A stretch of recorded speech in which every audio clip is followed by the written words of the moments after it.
We said this earlier. It looks like Jalen Hurts is going to be making his 4th straight appearance in the college football playoff, while Nick Saban perhaps watches from a couch or a beach. Point is, he's not there. What is your biggest takeaway when you look at Jalen's journey from Tuscaloosa to Norman? I don't know if I've ever been around or covered a young man who has been through so many highs and lows, but who has handled it with such class. Yes. He never complained. He never went to the media when he lost his starting job. And he was, as a freshman, the offensive player of the year in the SEC. He led Alabama to championship games. It was just extraordinary to watch. And Jonathan, you played the game at such a high level. You rarely see something like Jalen Hurts. Especially in this day and age where younger kids, they take to social media quickly if they don't get their way or they face adversity. And, you got to credit his parents, his background, because to be that tough mentally at such a young age and that mature, I would take him in a heartbeat on my team just because I know the intangibles that he has. And he's going to be a player that's going to breed excellence, right? Everywhere he's been, success. And if you have that on your team, regardless if he's a starter or not, he deserves a shot. Do you think he's getting enough respect at this point? As far as a player? Just the whole package, the whole Jalen Hurts package. I believe he does. I believe that everyone looks at him and says that he is a tremendous person. He's a very good athlete. He has to work on being more comfortable in the pocket when he's playing the quarterback position and go through his reads a little bit more. And that's very accurate. Everything about that is an accurate statement. I don't think it's underrated at all. A lot of people yesterday said that he'll have the last laugh on Alabama. That's not Jalen Hurts. And one thing about Alabama people, they are supporting him. They're disappointed not to be in, but I think every Alabama fan that I know is pulling for Jalen Hurts, including Nick Saban. Especially the way he handled the situation. That's just it. It's the way you handle that exit. All right, so hang tight for a second. We have some coaching news we want to discuss, and we'll do it through a highlight because we have the AAC championship game. And this group of 5 situation with Memphis, who entered as the highest ranked group of 5 in the college football playoff rankings, puts them in line perhaps for a Cotton Bowl berth and certainly a discussion. And they're in the AAC title game for the 3rd straight season, lost to UCF each of the last 2, but Brady White, Kenneth Gainwell, and 26-yard gain. And then White to Antonio Gibson. Gibson had 162 total yards, 2 total touchdowns, but a failed 2-point conversion makes it just a 5-point lead. We're in Memphis, and Memphis won that right by beating Cincinnati just last week to get here. And Bearcats maybe a little comfortable. They know the terrain. Desmond Ridder to Rashad Medeiros. And Cincinnati keeping their hopes alive. Memphis fans are nervous, but 4th and 15. Ridder, it's overthrown. And that's how this thing would wrap up. Memphis is your champ. Mike Norvell lifting the trophy. It's his final game for Memphis. He is set to take the Florida State job as we're back out with Paul Finebaum and Jonathan Vilma. Paul, what do you make of that hire? It's Norvell headed to Tallahassee. It's a fantastic hire. Everyone wanted Mike Norvell. You just go up and down the openings. Mike Norvell was number 1 on everyone's list. And good for Florida State because after going through the end of the Jimbo Fisher era and the unfortunate Willie Taggart era, they needed someone who can come in there and stabilize that program. Jonathan, you played against FSU every year. It's too good a program to be down. I agree. And the big thing about Norvell is discipline. Right, that's where I talked to a lot of the Florida State alum. Their issues came that there wasn't any discipline being instilled, and he is all about that. It stinks because he's a big splash hire. You just don't hear about him because he's in the AAC, but he's a really good coach. Does that stink, or the fact that he's going to Florida State? Is that what stinks for a guy with your back? We'll talk off air about how I feel about that. I got you. Also in coaching news, it was announced that Ole Miss has officially hired Lane Kiffin. Look, you guys have been covering the game for a really long time. Yeah. That was a sigh. Yeah, tell us how you feel, Paul. Tell us how you feel. I thought that you guys were, the most tenured guys at the table. Apparently not. Oh, who is? Take a look at this. Is that Randall? Way to go, Randall. Who is that guy? Okay, first of all, when was Hold this? on, with my big dumb head. When was this captured? I'm not wearing cargo shorts in this picture, by the way. That is the 05 SEC championship game. That's DJ Shockley in Georgia beating, I want to say, LSU? Jamarcus Russell. It's definitely LSU, and I think it was Jamarcus Russell. Had you learned about hair gel at this point in your career? Yeah, well, here's the thing about that. That dome used to get me sick every time I was there. I had to. I was one-man band, one-person band. I would say you look like you're 15. MMJ, I felt like You I was look like you're 15. That undershirt is aggressive. I'm also. The undershirt under the polo is I an don't know aggressive how choice. much you've actually aged. Like, you've got Considerably. the gel in your hair, but I don't think you've aged I've that much. aged in dog years, and you know this in terms of having children. Children are... Right, the children will do it They too, take and the your alarm at essence. this time of That's day. true, too. And they took That away will the kill you. undershirt. And they took, thank God. Thank God they took away As the long as they undershirt. did that, then we're good. Cargo shorts are still there. Hey, sneak it. But he throws down a Norvell Pell. Hey, he might be due for a nickname as he keeps dunking like that. Grizzlies and Jazz, Donovan Mitchell threw it to Rudy Gobert. Set up the screen.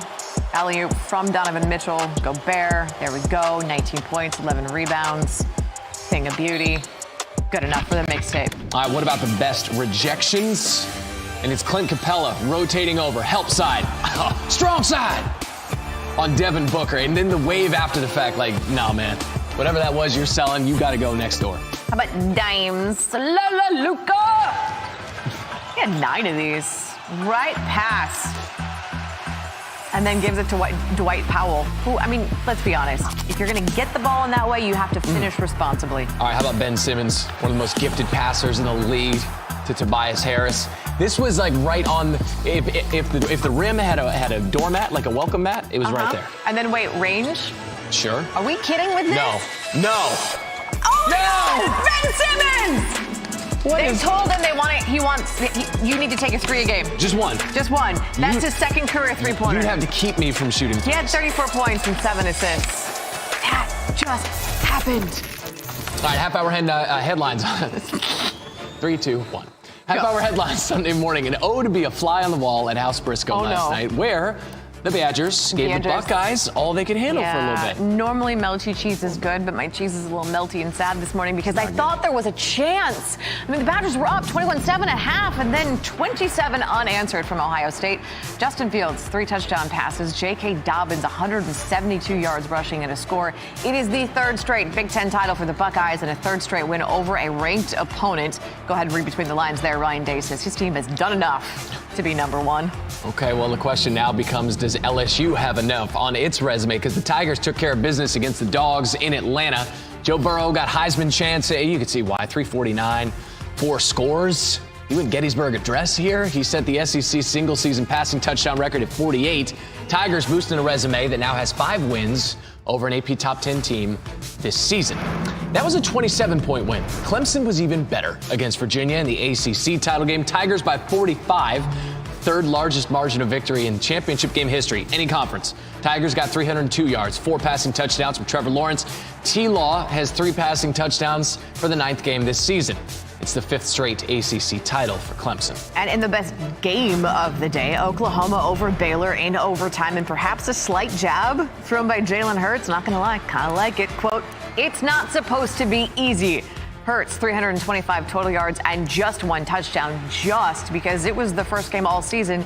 He's not had at least 3 in a game. So you put them all into the college football playoff predictor, and we asked his team if Lincoln Riley thought he had done enough, and he was like, well, I hope the committee sees the Big 12 champions. The All-State playoff predictor says that they will. The Sooners have a 55% chance of being the 4th team in the mix, and the stuff at the top, I mean, that's easy math. LSU, Ohio State, and Clemson all have a 97% chance to make it. The question is who's number 1?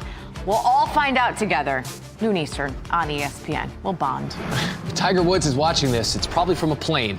He had to get in the air pretty quickly after wrapping up the Hero World Challenge in the Bahamas, headed to Australia for the President's Cup, and he'll do so off of a 4th place finish. A 3-under final round in the Bahamas. Not enough to catch Henrik Stenson, who finished at 18 under par.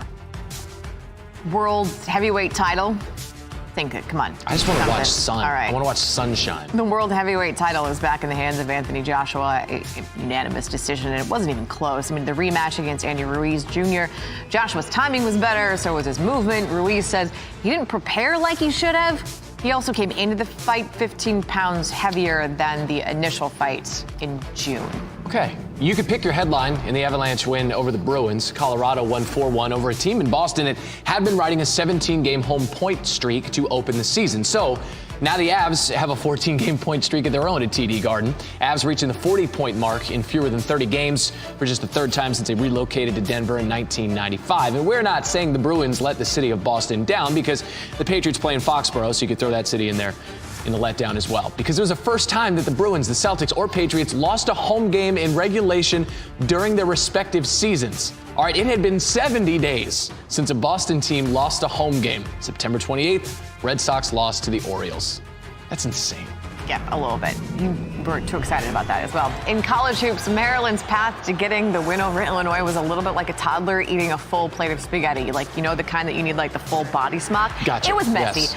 The Fighting SVPs had been down 15, but Anthony Cowan Jr., he's your hero. Maryland by run. So Maryland, their coach called it a miracle win. Okay. Quote, we weren't very good, but unlike Michigan, unlike Virginia, unlike North Carolina, Maryland still won. See, crab cakes and getting clutch buckets. That's what Maryland does. Those are your half-hour headlines. Two 11-1 teams go head-to-head for the Big 12 Conference title. Hurts to the end zone. Caught! Possibility of a spot in the college football playoff will go to overtime. Touchdown! And Oklahoma is the Big 12 champion again! Well, I hope the story ain't over. We're not done.